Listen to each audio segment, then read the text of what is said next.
Before Harlem became a battleground, before organized crime learned structure, before power learned how to hide, there was a woman who understood something first: that violence attracts attention, that noise invites punishment, and that real power survives in silence. She operated in plain sight, yet history almost forgot her, not because she failed, but because remembering her is inconvenient. Her name was Stephanie St. Clair. This is not a legend. This is what remains when myth is stripped away. Stephanie St. Clair did not leave behind a clean beginning. There is no single record that settles where she was born. Some documents say Guadeloupe.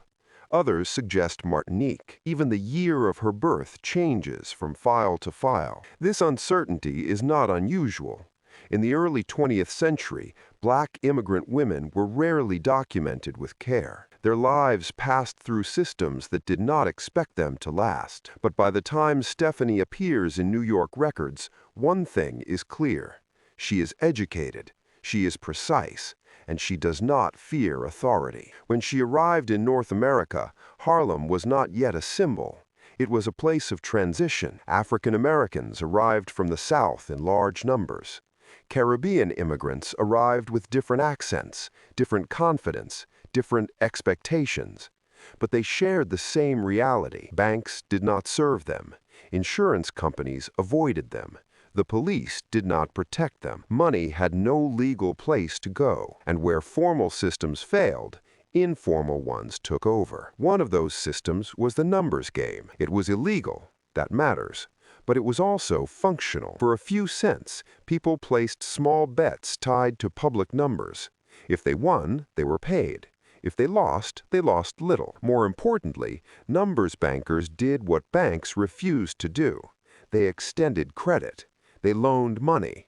They helped families survive emergencies. The numbers game was crime in the eyes of the state, but stability in the eyes of the neighborhood. Stephanie St. Clair understood this before she entered it. She watched first. She listened. She did not begin as a runner. She began as an organizer. This difference is critical. Runners carried slips. Bankers handled money. Organizers managed risk. Stephanie built systems. She separated responsibility but kept control. She demanded accuracy. She demanded discipline, and she paid winners on time. In an illegal economy, reliability is power. Her reputation spread quickly. By the early 1920s, Harlem knew her name, not because she advertised, but because she never defaulted. Large sums of cash passed through her hands every week, sometimes every day. And with money came attention. The police noticed. New York law enforcement did not attempt to eliminate the numbers racket. They managed it. Protection money created predictability. Raids punished disobedience, not illegality. Stephanie understood this immediately. She paid. But she also recorded amounts, dates, names. At the time, no one understood what that meant. Stephanie St. Clair was unusual for another reason. She was a woman. Organized crime in New York was male-dominated and deeply hierarchical. Women were not expected to lead. Stephanie did not ask permission. She did not attach her authority to a man's name. She built her own. That independence made her powerful, and later it would make her vulnerable. Unlike many criminal figures of her era, Stephanie spoke publicly. She placed notices in black newspapers. She openly accused police of corruption and harassment.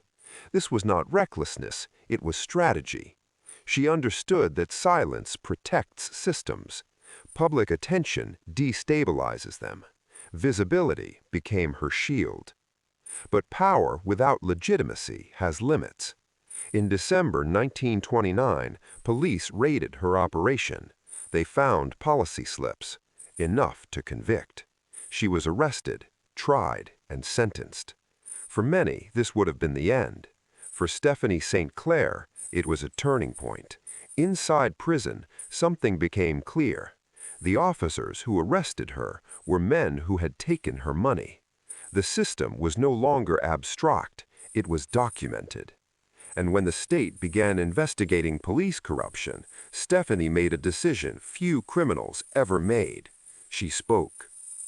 She testified before the Seabury Commission. She named names. She described payments. She detailed how the system worked. Her testimony embarrassed New York City. Police officers were suspended. Careers ended. For the first time, the numbers racket exposed the machinery behind law enforcement itself. When Stephanie St. Clair left prison, she was no longer just a numbers banker. She was a liability to the police, to politicians, and soon to organized crime. Because power never forgives exposure. And Stephanie St. Clair had exposed too much. When Stephanie St. Clair returned to Harlem after prison, the city had not forgiven her. It had noticed her. She was no longer invisible. Her name carried weight, but also risk. In the underworld, exposure is remembered longer than loyalty. Harlem in the early 1930s was changing. The Great Depression had hollowed out legal opportunity, but illegal economies expanded. The numbers game did not collapse. It intensified. It was hope. For many families, it was no longer recreation. Stephanie returned to this environment with experience, discipline, and something else. Documentation. She rebuilt carefully. Not louder, not faster, stronger. She reorganized her network, limited who had access to her, tightened control over cash flow. She trusted fewer people, but she trusted her system. Money continued to move. Stephanie St. Clair was not the largest operator in Harlem. She was the most controlled. That distinction mattered. Others expanded rapidly and collapsed just as quickly. Stephanie endured. Her operation was quiet, predictable, and profitable. But Harlem was no longer an isolated ecosystem. Outside forces were watching. Downtown, organized crime was consolidating. Jewish and Italian syndicates were absorbing independent operations across New York. They wanted scale. They wanted efficiency. They wanted Harlem. To them, Harlem's numbers bankers were disorganized, fragmented, vulnerable. Stephanie St. Clair did not appear vulnerable. That made her a problem. She declined. Not emotionally, not publicly. She simply refused to sell. The first pressure was indirect. Messages, intermediaries, suggestions of partnership. Refusal has consequences. Violence followed. Numbers runners were threatened. Collection routes were disrupted. Stephanie did not retaliate recklessly. She absorbed losses. She adjusted routes. She paid her people. Her goal was not victory. It was survival. One name became unavoidable: Dutch Schultz. He was not subtle. He was not patient. Schultz believed Harlem should be taken, not negotiated. Stephanie believed territory to be defended. Their conflict was asymmetrical. Schultz used intimidation and public violence. Stephanie used resistance and legitimacy. She leveraged community loyalty. She leveraged press attention. She leveraged the fact that Harlem did not welcome outside control. This was not a street war. It was a test of endurance. Stephanie St. Clair understood something her rivals often ignored. Violence draws attention. Attention invites intervention. She allowed Schultz to make noise. She stayed quiet. During this period, Stephanie relied heavily on trusted enforcers.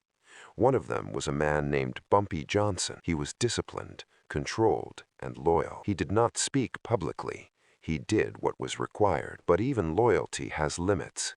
The syndicates were larger, better financed, politically insulated. They did not need to defeat Stephanie. They needed to outlast her. Harlem began to change. Some operators sold. Others were absorbed. Independent numbers bankers disappeared or adapted. Stephanie resisted longer than most, but resistance is exhausting. At the same time, pressure came from another direction: law enforcement. Despite her earlier cooperation, she was not protected. Police attention returned. Raids increased. Stephanie had embarrassed powerful institutions. They did not forget. Her position narrowed. She was fighting on two fronts. Organized crime wanted her territory. The state wanted her controlled. Neither wanted her independent. In public, she continued to speak. She placed notices, she criticized harassment. But public voice has diminishing returns. Eventually, noise becomes isolation. Her personal life deteriorated. Allies became liabilities. Trust eroded. The woman who had built systems now found herself surrounded by uncertainty. In the late 1930s, Stephanie made a mistake. Not strategic, personal. She married a man whose ambitions clashed with her own.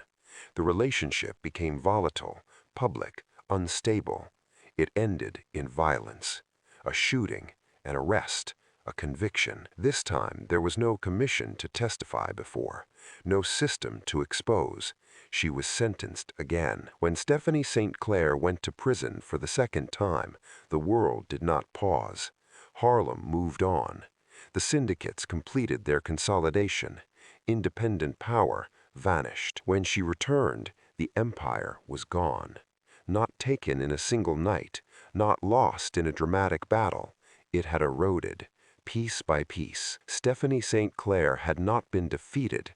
She had been outlasted, and that distinction matters. Power that resists too long often pays the highest price. When Stephanie St. Clair went to prison the second time, there was no audience, no public outrage, no headlines of corruption, no officials scrambling to explain themselves. The city had learned how to absorb her, and silence, once her weapon, had become her punishment. By the late 1930s, Harlem no longer belonged to independent operators. The numbers game still existed, but it was no longer local. It was centralized, standardized, controlled from elsewhere. The ecosystem that had once allowed someone like Stephanie St. Clair to rise had disappeared. When she returned to the streets, she returned to a different Harlem. Familiar buildings stood. Familiar faces did not. Her network had dissolved. Some absorbed, some erased. Power had not shifted violently. It had shifted administratively. There are no records of Stephanie attempting to rebuild, no evidence of a comeback, no new operations, no public defiance. This absence is telling. She understood the moment had passed. The woman who once controlled money, exposed corruption, and resisted organized crime chose withdrawal, not defeat. She lived quietly, without ceremony, without protection, without authority. The city that once feared her no longer needed to. Stephanie St. Clair died in 1969. There were no headlines, no obituaries marking her influence, no public reckoning with what she had represented. She passed as many powerful women do, unremarked by the systems they once challenged. But death does not erase impact. It only delays recognition. Stephanie St. Clair was never meant to survive history. She complicated it.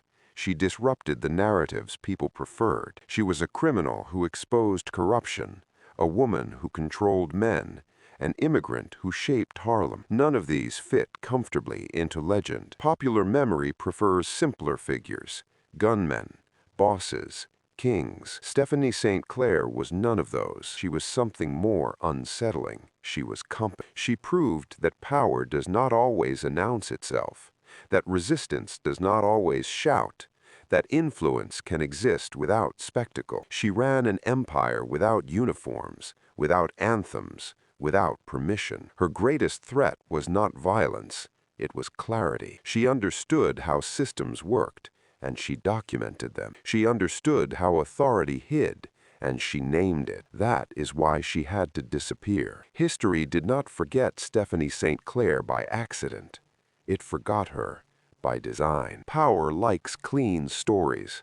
It prefers heroes and villains, winners and losers. Stephanie St. Clair was neither. She did not conquer New York. She did not rule forever. She did not die glorified, but for a time, she held the line against the police, against organized crime, against erasure. And that may be the most dangerous thing of all, because empires can survive enemy. What they cannot survive are people who understand them. Stephanie St. Clair understood the city, and the city made sure she would not be remembered for it until now.